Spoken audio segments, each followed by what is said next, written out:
played some football. I weigh 280 right now, which is kind of heavy for me. 6 foot? Yeah, 6'1". Basically, been playing softball for the past like 10 years.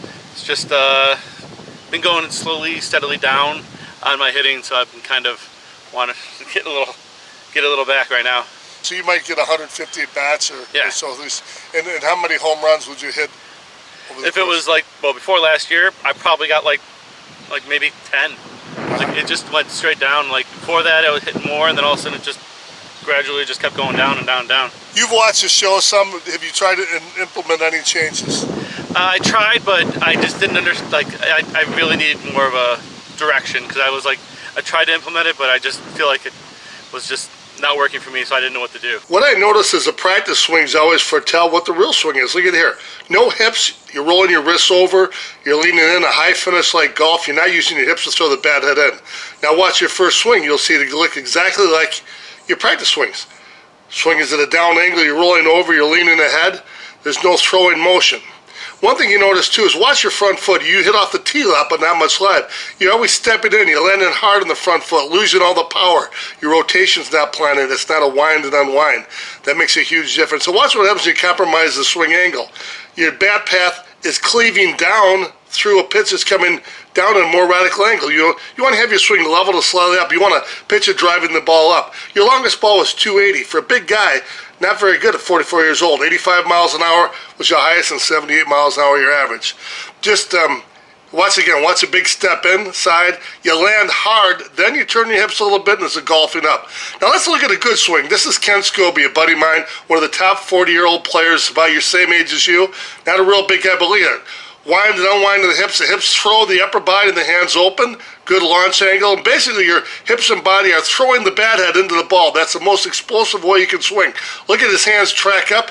He's going at an up angle to drive it up, but he's cutting to the bottom of the ball. Just a tremendous swing from one of the best hitters nationally, and again, a guy about the same age as you and even smaller. Again, tremendous swing. Hips throw the bat head through the ball. Again, watch here closer.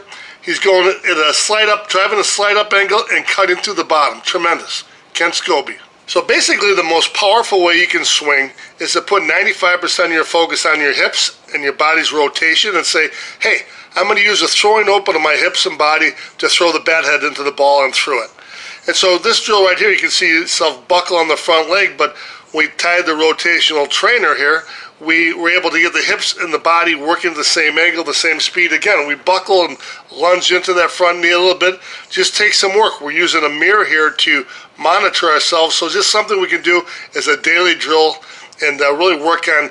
That front knee needs to drive back. We want a tight twist of the hips, but that's thrown open from the back side. You feel out of that rear hip throwing. The Frisbee, again, you're looking down, like to have you watch where you're throwing it, but watch the hips here. Wind, unwind, throw the hips open. Don't even think about the hands. Look where you want to throw it. Now you're looking about, 7, 8 feet up. You're looking at that spot, and your hands are just going to naturally follow. Again, better rotation, a little bit tighter. Now we incorporate a shift back into the back foot so we can time it, and then look at the rotation. And again, the front knee is starting to drive back better and better. The swing simulator, just awesome. But look at the early swings here. You're thinking too much about the hands. You carry your hands too far. So again, here you can work many swings. Shift back, and you can see that the rope is set at an angle. That's the angle we want to be looking at. We want to drive everything slightly up, and our eyes are looking at the bottom half of the ball. That's our mental focus. But again, physical focus, 90%, 95% is the hips. Winding, unwinding. Same here. 95% of the physical focus is on the hips, but our eyes are looking along the rope. And this is just a great drill to using the swing simulator. You swing a bat along there. So we want that bat head to skim right along the top of the rope. Look at there. That's absolutely beautiful. And we throw so hard and so fast that it comes out of our top hand, and we have a one-arm finish. It's almost like you're hanging onto the bat. Your hips are throwing that so hard, so fast, so explosively. And our eyes are looking right along the top of the rope, and our bat and our hands are going to follow. That's our mental focus. We want to drive the ball up as a line drive, and we want our eyes to fixate on the bottom half of it so we can throw the bat head right through. But that comes last and fast. Your main focus physically is on the hips throwing and the hands looking. So right here, we're looking to drive that up with our eyes, and we're looking through the bottom. Boom. Better explosion. See how it comes out of your top hand? But that's something we needed to continue to work on. Some on some of the swings you hung on to the bat. But right there you throw so explosively off those hips. One drill that I didn't show you is we threw the bat head into the fence. Now here's an axe drill. The axe drill promotes palm down, palm up axe throw, and then the rope. The rope makes you be really fast, and it's hard to do. We have to look more intently at the bottom of the ball to have that rope find its way, but it straightens out if we're fast enough, and again, no one-arm finish. Again, look at the bottom of the ball there. Throw so fast that the bat head comes out of your top hand. You're throwing it out of the top hand. Here's a 4.5-pound jimmer stick, which we finished that trilogy. Boom! Again, you should have thrown that out of the top hand, but you just better and better. Coil back, hips throw open, tight rotational unwind, look at you throw it out of the top hand. Absolutely beautiful. That's just a great drill. And off the tee, that's basically what you want to do. You want to be able to throw explosively with the hips, and your eyes are what set the angle that the hands are going to follow, and you look through the bottom half of it, so we cut through it. Again, there's very little focus with the hands. It's all upper body. So here's our first swings outside. Shift back. This is afterwards. And again, that ball was up over your head, but you're able to throw the bat head through it by looking at it with the bottom of the eyes. Again, main focus is hips. Wind and throw the hips open. Just tremendous. You're cutting the ball. You're able to hit these high pitches.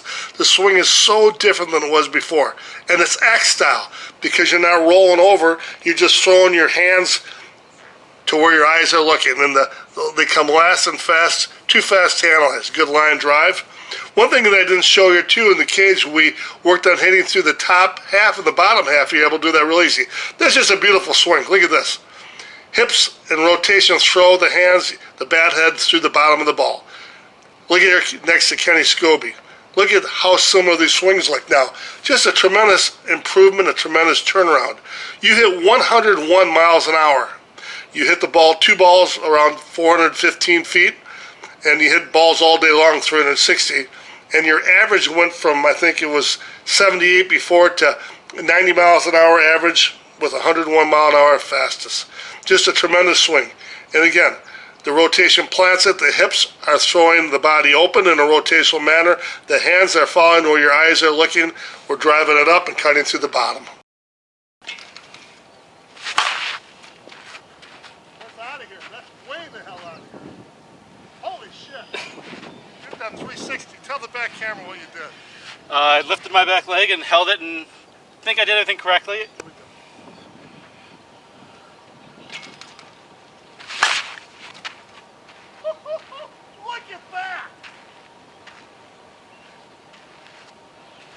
And lift versus driving, what do you feel like he was doing today? What kind of an angle were you trying to? Today I was mostly just like driving through it. I wasn't trying to lift at all, and the ball was going nice. If I'm cutting through it, swinging level, and it can do a lot more. I can do a lot more right now with it. How much thought process was involved on your hands? Not much. I'm just like trying, like you told me to be relaxed, let my hands just be there, and then hold on. 96 miles per hour. 96. Try to drive it up and cut to the bottom. 90 miles per hour. 27 miles per hour. 101 miles per hour. 92 miles per hour. 91 miles per hour. 94 miles per hour. 94. That's just when that ball probably went 340, 350. 89 miles per hour. 89 miles per hour. Look how high that is now. Hey, that's the money ball right there. Yeah. He scores on it. Again, 4 or 5 balls out here today. 101 miles an hour yesterday, just a show over Truman at Dave North Diamond. If you can stay back, shift back and wait. One thing I told you is wait till the ball reached the apex of the height. Yeah. And that made, because as soon as I was pitching it, you were doing your motion. Yeah. You know, it takes some time and that involved. What for you lets you wait longer? Well, I just had that in my mind when I was doing. I was like, okay, no, like I don't need to move now. Easy, relax, and then it's like, okay, now I can coil, and then be ready. And that's why all the drills we do from the swing simulator on, I said, go Go easy, 5%, easy, and then explode. But if you start to tense up early, there's no recovery out of Yeah, this. no. Once I tensed up, it was like, well, I'm gonna hit the ball right into the ground or pop it straight up because I'm just swinging so early, swinging down, Yep. looking down at the ground as I'm swinging. And you've hit the ball here today, 360, 370 range, 400 yesterday. We had a little wind blowing out yesterday, but you're still not perfect. You know, you're not getting a total release. You're not throwing the bat out of the top hand. So, you know, there's a margin of error that you still have. You're leaving some power on the table. Yeah. But the nice thing is, like the last home run you hit, that thing was so high, you missed it on the bottom, but that's a sign of a real power hitter, is that you can miss hit a ball and it'll still carry out. Yeah, That was a really high ball. Talk about the senior bats and what they felt like compared to what you're swinging. They felt great. Like, I love the way the sound off the ball off the bat and everything. Both of them swung great. It was easy, and it was a big sweet spot. I noticed, like, when I missed just a little bit, I've still got most of the ball and everything. But it was nice. I love them.